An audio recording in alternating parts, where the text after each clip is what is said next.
검정 교복과 하얀 칼라의 청춘, 우리들의 일그러진 그러나 찬란했던 영웅들. 잊을 수 없는 그 이름, 중고교 시절. 여러분, 가끔 거울 앞에 서서 희끗해진 머리칼을 쓸어 넘기다 보면 문득 가슴 한구석이 몽글해지는 이름이 있지 않습니까? 바로 중학교, 고등학교 시절입니다. 지금처럼 세련된 교복도 스마트폰도 없었지만 우리에겐 검정 교복의 빳빳한 하얀 칼라와 낡은 책가방 하나만으로도 세상을 다 가진 것 같던 시절이 있었습니다. 대한민국의 현대사 속에서 가장 격동적인 변화를 온몸으로 맞으면서도 사춘기 특유의 풋풋함을 잃지 않았던 우리 5060 세대. 오늘은 그 낡은 졸업 앨범의 첫 장을 넘기듯 1970년대와 80년대 그 뜨거웠던 교정으로 돌아가 보려 합니다. 강압과 규율의 시대, 등굣길의 공포. 아침 7시 30분, 교문 앞은 흡사 전쟁터를 방불케 했습니다. 학생 주임이라는 네 글자만 들어도 가슴이 철렁 내려앉던 시절이었죠. 교문 양옆으로 늘어선 규율부원들의 매서운 눈초리. 남학생들은 바리캉이 지나간 자리가 허옇게 드러난 빡빡머리인지, 여학생들은 귀 밑 3cm 단발머리, 규정을 지켰는지 검사받았습니다. 당시엔 두발 단속이 국가적 과업이나 다름없었습니다. 선생님이 들고 계신 가위가 머리칼에 닿는 순간 그건 단순한 이발이 아니라 자존심이 깎여나가는 고통이었죠. 치마 길이는 또 어땠나요? 무릎 위로 조금이라도 올라오면 가차 없이 분필로 선을 긋거나 토끼뛰임을 시켰습니다. 공부하는 학생이 무슨 멋을 내느냐는 호통소리가 교문에 가득했던 그 아침 풍경. 지금 생각하면 웃음이 나지만 그땐 참으로 서슬퍼런 공포였습니다. 교실 풍경, 콩나물 교실과 도시락의 추억.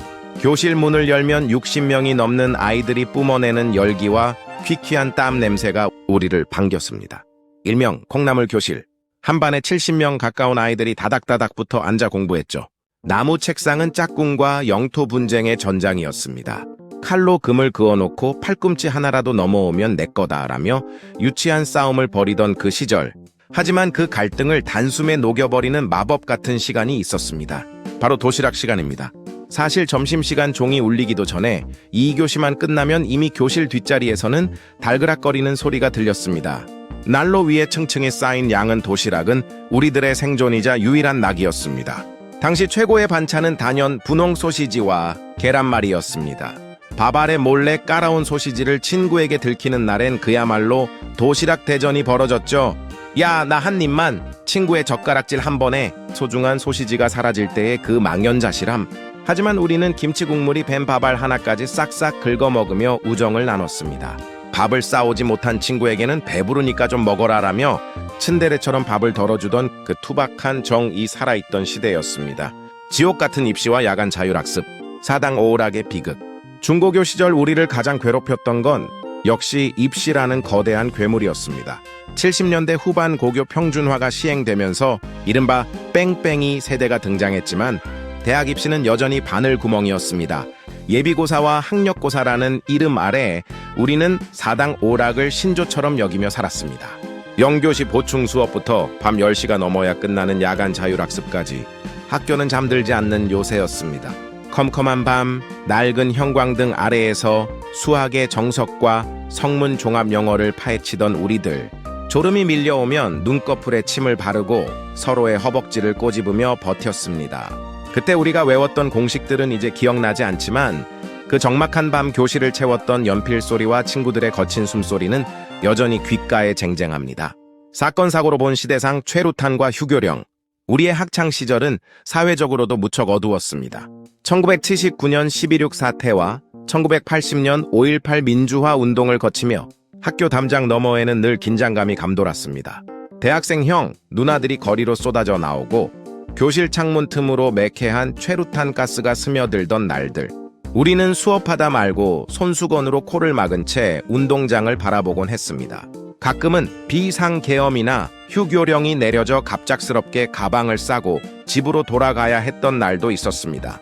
어린 마음엔 수업을 안 한다는 사실이 마냥 좋기도 했지만 거리에 가득한 군인들과 장갑차를 보며 알 수 없는 불안감에 휩싸이기도 했죠. 80년대 중반, 평화의 댐 건설을 위한 성금 모금이나 불조심 강조, 기간에 삼엄했던 분위기 등 학교는 언제나 국가정책의 최전선이었습니다. 그 시절의 낭만 카세트 테이프와 빵집 미팅, 이토록 삭막한 환경 속에서도 우리를 숨쉬게 했던 건 바로 라디오와 카세트 테이프였습니다. 공부하는 척 책상 앞에 앉아 귀에는 이어폰을 꽂고 별이 빛나는 밤해를 듣던 시간, 이문세의 감미로운 오프닝 멘트가 흘러나오면 온종일 쌓였던 피로가 녹아내리는 것 같았습니다. 좋아하는 노래가 나오면 카세트 라디오의 녹음 버튼을 조심스럽게 눌러 나만의 선곡표를 만들기도 했죠.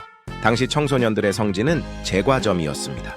요즘처럼 카페가 흔치 않던 시절, 커다란 소파가 있는 빵집에서 열리던 미팅, 남학생들은 교복 단추를 하나 풀고 한껏 멋을 냈고 여학생들은 하얀 칼라를 깨끗하게 다려 입고 나왔습니다.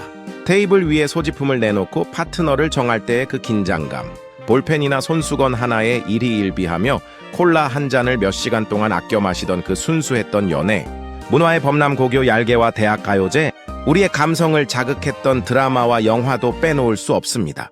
이매진과 이덕화 주연의 진짜 잊지마 시리즈를 보며 사랑의 열병을 알았고, 영화 고교 얄개의 이승현을 보며 우리들의 일탈을 대리만족했습니다. 매년 가을이면 온 나라를 들썩이게 했던 MBC 대학가요제, 심수봉의 그때 그 사람, 샌드페블즈의 나 어떡해, 높은 음자리에 바다에 누워 같은 노래들은 우리들의 우상이었고 목표였습니다. 나도 대학생이 되면 저 무대에 서야지 라고 꿈꾸며 기타줄을 튕기던 소년들은 이제는 기타 대신 삶의 무게를 짊어진 가장이 되었습니다. 변화의 물결 교복 자율화와 아시안게임, 1980년대 중반으로 넘어오며 세상은 조금씩 밝아지기 시작했습니다. 1982년 두발 자율화, 1983년 우리 삶의 상징이었던 검정 교복이 사라지고 교복 자율화가 시행되었습니다. 획일화된 검은색에서 벗어나 청바지와 티셔츠를 입고 등교하던 날의 그 설렘. 하지만 무엇을 입어야 할지 몰라 어색한 옷차림으로 서로를 보며 킥킥대던 모습이 눈에 선합니다. 86 아시안게임과 88 서울올림픽을 앞두고 온 나라가 들썩이던 분위기 속에서 우리는 대한민국이 세계로 뻗어나가는 현장을 지켜보았습니다. 굴렁쇠 소년의 조용한 행진을 보며 느꼈던 묘한 자부심.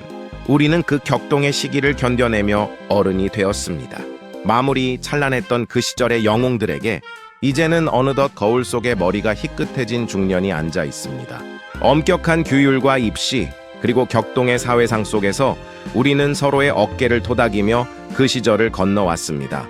최루탄 연기 가득한 대학가를 지나 IMF라는 거대한 파고를 넘고 이제는 한 가정의 기둥으로 사회의 어른으로 우뚝 서 있는 여러분.